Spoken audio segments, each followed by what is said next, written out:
What's going on, America? This is Kevin from Kevin's Corner, where I try to make sense out of nonsense, and y'all, it done happened again. See, here we go. Now, I knew once I heard that there was a shooting in Atlanta, that folks was going to be acting a fool. Black man got killed.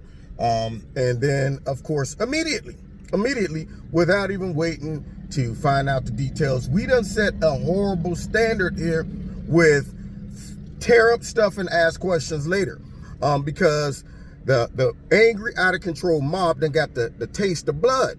And they're sitting back going, you know what? Nothing can stop us now, okay? Nothing can stop us. So soon as a black man gets hurt, shot by the cops, killed by the cops, at this point now, we should expect a full-blown riot. So they done burnt down the Wendy's, which I'm going to get to in a minute. But I want to address this in sections. The first thing is this. Because of bad, horrible leaders that didn't handle the angry mob in Minneapolis, and then they let it spread across the United States, now they have set the standard that without question, without investigation, soon as something like this happened, let's tear up stuff, because our leaders are so gun-shy, so afraid that this is going to come back on them as leaders and make them look racist, that they just say, let's jump the gun, fire the police, assume the police are wrong, off grip, don't have the police back, none of that. Forget even looking at an investigation. So already the police chief in Atlanta done stepped down, and apparently I don't know if they fired the cop that shot this guy or not, but this is the standard that they're setting. Now, of course, people started tearing up stuff. And I'm assuming that the mayor of Atlanta, that's her big concern. I saw on TV. She went, you know what? I just want to make sure policing is done right. We had to let him go, and the police chief stepped down. And I'm going, already? Because I got a snapshot of how this latest situation unfolded. And I don't know. This is not one of those clear George Floyd situations. This one of them things we might have to talk about it for a second. But secondly, black people need to wake up. They don't see how Antifa, these radical domestic terrorists, have infiltrated the movement that they believe they're doing. Yeah, we're fighting for justice, and we're fighting against racism and Black Lives Matter and all that crap. And then you have Antifa on standby. So soon as something like this happened, they come rushing in, blend in with the crowd, tear up stuff, burn up stuff, break stuff, instigate stuff, hand out bricks to black people. Here you go, man, throw this. All of that stuff. They have hijacked all of these quote-unquote movements and protests. And they're trying to make themselves indistinguishable between black folks, white folks, legitimate protesters, violent rioters. And this lady got caught on video burning down the Wendy's. And a black dude was videotaping her. She got a mask on. They looking for her right now. It's so funny. He like, hey man, look, she over there burning down the Wendy's, man. That ain't us. That ain't us. So her dumb tail goes and burns down the Wendy's. And kudos to the brother who filmed it. Dang on it. I'm so sick and tired of Antifa running around, breaking the laws and getting off, because we got people in power who just kind of winking at them and giving them the green light to do what they've been doing. And that's the problem. When you have let the dog run off the leash for so long, and now you want to put the leash back on, it ain't gonna happen. It ain't gonna happen. If your dog's been roaming in the neighborhood and digging in people's trash and hunting its own food and drinking its water and terrorizing folks, chasing people all around the neighborhood, then you got the nerve to say, okay, that's enough, Fido. Come on over here. Let me put you on this leash. It ain't happening. So they need to round her up along with everybody else involved. The third part that I need to talk about is the case itself, from what I can see. Now, once again, we don't know. We're still waiting for more details. But I'm going off of what I've seen so far. And I already see a couple things that's making me go, Now, apparently, this brother falls asleep in Wendy's. They call the police. Police come, get him out the car. Now, I saw a video where they just talking to him. The police officer didn't seem like he showed up just to kill a black man. right off grip. Let's get that out the way. Because according to Maxine Waters and some people, police should have just rolled up without question. Pop, pop, pop, just shot him and drove off. Like, yeah, Johnson, we don't even need to collect the body. Let's get out of here. Leave him. So they out there talking to the dude. Now, obviously, this dude is completely full-blown drunk. He's out there like, okay, officer, look. Okay. And the officer was like, well, do you think that maybe you had a little too much to drink and you just pulled over because you realized you couldn't drive? Huh? Okay. All right. I've been drinking. I had one and a half margaritas and something like that. And my girlfriend. He's talking, you could tell the dude's obviously drunk. And the guy's like, would you mind taking a breathalyzer test? What's that? A breathalyzer test tells you how much, you've been drinking. Look, I already told you, I've been drinking. As if to say, you ain't got to give me that because I already told you I've been drinking. But the goal was to find out, are you able to drive? Because, see, people are trying to say things like, well, why ain't you just take the guy home? But the question is, how did he get there in the first place? Which means if he was too drunk to finish driving from Wendy's to the house, he was too drunk to get to Wendy's from wherever he came from, thus meaning he was drunk driving. I know someone who fell asleep because they was drunk. They pulled off on the side of the road, went to sleep. Cops, are you okay in there? Yeah, I was a little tipsy, so I pulled over on the side of the road so I wouldn't drive, drunk. Well, the first thing the cops were like, well, we're going to still have to give you a ticket because you drove here drunk. So when the cops asking him the question and he's going around the mulberry bush about drinking and his girlfriend and all these other things, I'm watching the video and I'm going, that man's drunk, obviously, and he was driving drunk. And the cop didn't seem like he was trying to, be condescending. He's calm with the dude.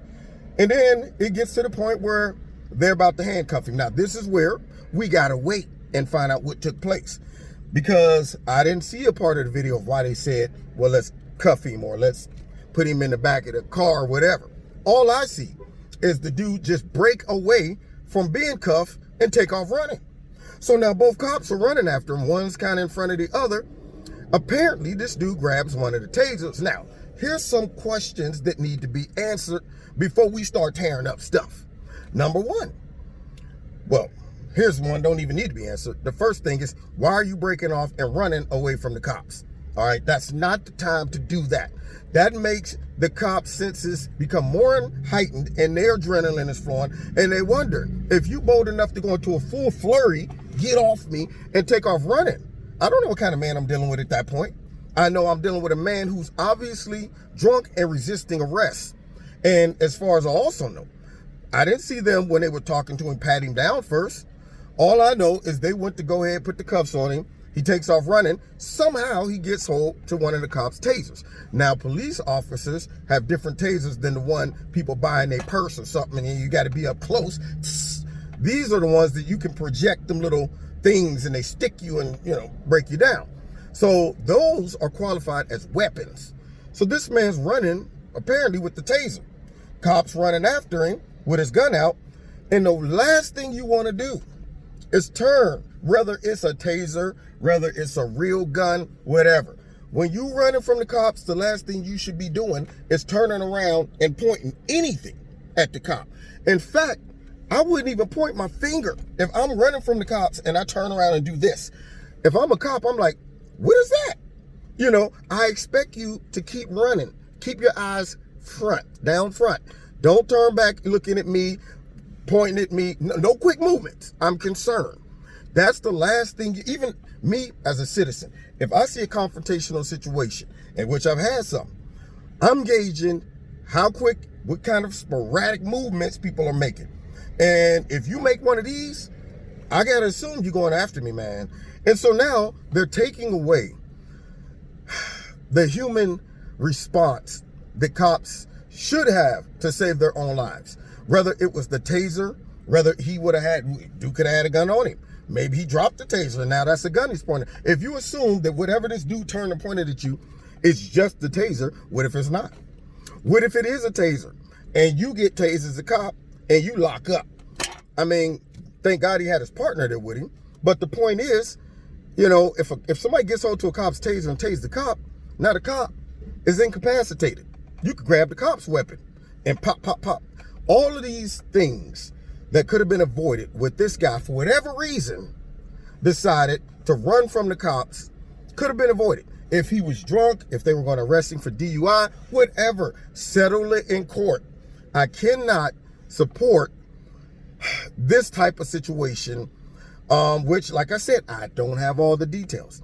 But the fact that when you broke off and started running, because he kept telling the cop, I'm drunk, but I know I'm coherent. I'm coherent. Well, if you're coherent, your coherency should have allowed you to say, wait, man, I'm already drunk. Let's not make this worse by breaking off and running. Now, people are saying things like, well, don't chase him. All you had to do is just, you already got the guy's car and this and that.